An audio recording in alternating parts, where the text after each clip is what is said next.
आज मैं आपको प्रकाश के परावर्तन एवं अपवर्तन का आगे का भाग मैं बताने जा रहा हूँ।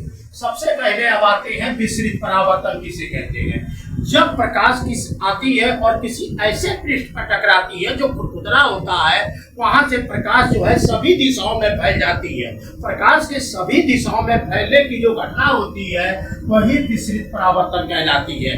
जैसे अखबार का जो पेपर हम लोग को सुबह मिलता है वो क्या होता है, बहुत सस्ता और खुरखुरा होता है। उस पे जो प्रकाश की किरण पड़ती है वो चारों तरफ फैलती है, इसलिए हमको सब चीजें जो है साफ साफ दिखाई देती है।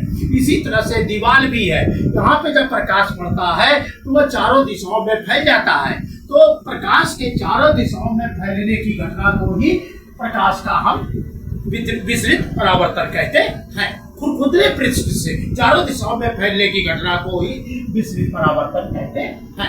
अब आइए हम आपको बताते हैं कि गोली दर्पण क्या होता है।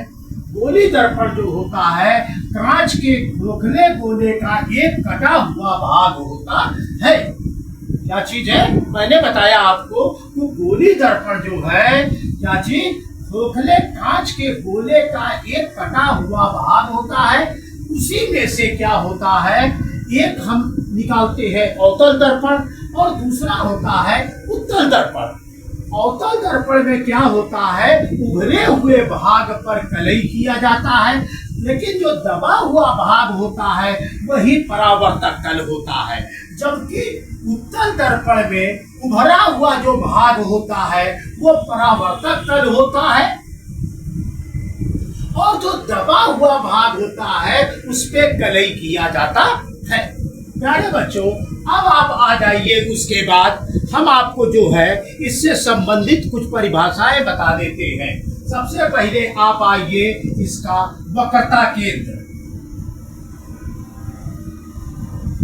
गोली दर्पण जिस खोखले गोले का एक कटा हुआ भाग होता है उसके केंद्र को हम वक्रता केंद्र कहते हैं।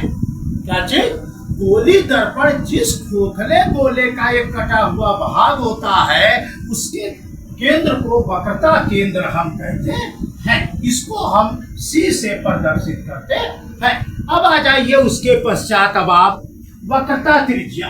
वक्रता त्रिज्या क्या होता है कि दर्पण से और वक्रता केंद्र के बीच की जो दूरी होती है उसको वक्रता त्रिज्या कहते हैं। इसका मात्रक मीटर या सेंटीमीटर होता है।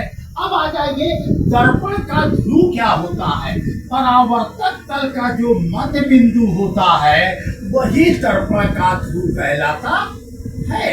प्यारे बच्चों, ये है परावर्तक तल, इसका जो मध्य बिंदु होता है दर्पण का ध्रुव कहलाता है। यहाँ पर ध्रुव को P से प्रदर्शित किया गया है। अब आप आ जाइए मुख्य अक्ष। मुख्य ध्रुव और वक्रता केंद्र से जो होकर के रेखा खींची जाती है, ध्रुव और वक्रता केंद्र से होकर जो रेखा खींची जाती है प्यारे बच्चों, वही दर्पण का मुख्य अक्ष कहलाती है। अब आ जाइए दर्पण का द्वारा। जहां से ये जो है खोखले गोले से काट के निकाला जाता है उसके जो किनारे के जो सिरे होते हैं वही दर्पण का द्वारा कहलाते हैं। हमने यहाँ पर M1 M2 और M1 M2 ये दिखाया है। अब आप आ जाइए मुख्य फोकस क्या होता है। मुख्य फोकस क्या है, कह रहा है कि मुख्य अक्ष के समानांतर आने वाली जो किरणें हैं दर्पण से टकराने के पश्चात जिस बिंदु से होकर के जाती है उसे हम दर्पण का मुख्य फोकस कहते हैं। अब आ जाइए फोकस दूरी क्या है।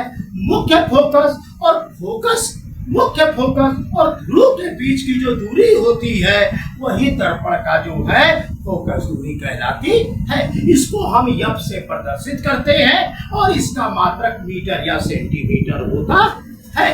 अब आ जाइए प्यारे बच्चों इसके पश्चात फोकस तल। फोकस तल क्या होता है, कह रहा है कि जो दर्पण का जो मुख्य फोकस होता है और उसी के लंबवत मुख्य अक्ष के लंबवत जो हम रेखा खींचते हैं वही दर्पण का फोकस तल कहलाता है। अब आ जाइए प्यारे बच्चों दर्पण की वक्रता त्रिज्या और फोकस दूरी में संबंध। दर्पण की वक्रता त्रिज्या यानी आर और फोकस दूरी यानी एफ में संबंध। प्यारे बच्चों, ये एक नंबर का प्रश्न लगभग हर साल आता है। क्या होता है, दर्पण की जो फोकस दूरी होती है वो सदैव वक्रता त्रिज्या की आधी होती है, चाहे वो उत्तल में हो या अवतल में हो। प्यारे बच्चों, जो दर्पण की जो फोकस दूरी होती है वो सदैव वक्रता त्रिज्या की आधी होती है। दर्पण से बनने वाले प्रतिबिंबों की स्थिति मैं आपको बताने जा रहा हूँ। जैसे अवतल दर्पण में अगर मुख्य अक्ष के समांतर किरण आती है तो फोकस से होकर के लौट जाती है, किंतु उत्तल दर्पण में मुख्य अक्ष के समांतर आती है तो वहां टकराती है दर्पण से और टकराने के पश्चात उसी दिशा में फिर वापस लौट जाती है, किंतु फोकस पर आती हुई प्रतीत होती है।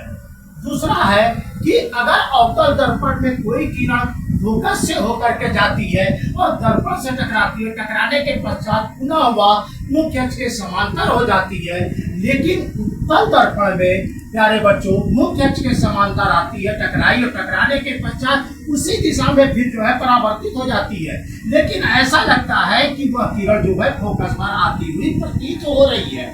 तीसरी कंडीशन प्यारे बच्चों, अगर अवतल दर्पण में कोई किरण वक्रता केंद्र से होकर के आती है और दर्पण से टकराती है तो दर्पण से टकराने के पश्चात फिर उसी दिशा में वापस लौट जाती है, लेकिन उत्तल दर्पण में प्यारे बच्चों आती है, दर्पण से टकराती है, टकराने के पश्चात उसी दिशा में वापस लौट जाती है, किंतु वक्रता केंद्र पर आती हुई प्रतीत होती है।